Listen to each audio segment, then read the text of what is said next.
how to significantly reduce your anxiety levels in under 2 minutes. How are you guys doing? My name is Kabir Kalon. Wanted to bring you guys this awesome, amazing, quick and effective video series on how to reduce your anxiety levels. And let's get right into it.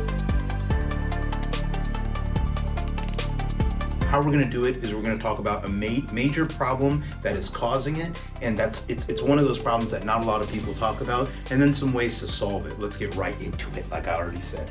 Number one, the problem that we're going to be talking about is estrogen, having high estrogen. Here's the optimal range where you want to keep your estrogen. As soon as it gets too high, it does something to a enzyme process in our brain called the COMT and the MAO. Now what those things do is they take out certain neurotransmitters out of our brain, or they recycle them, okay? So it keeps that process flowing smoothly. Now, when you have high estrogen levels, this process gets slowed down, meaning certain neurotransmitters stay in our brain longer than we'd like them to.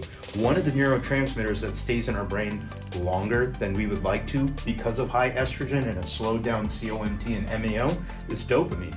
If you guys look anywhere online, if you do a little bit of research, you'll find out that one of the common side effects from having high dopamine levels is having anxiety. So if you reduce your estrogen, or not reduce it, but get it into the optimal range, which is reducing it in this instance, you'll get your COMT and MAO process optimized, which will help ensure or increase the chances that your dopamine stays in the optimal range. And when your dopamine, your COMT, MAO, and estrogen are all in the optimal range, you will significantly reduce your anxiety levels. I hope you guys found that helpful. I will see you guys on the next one. If not, click the link below. There's some more information on how to reduce your estrogen.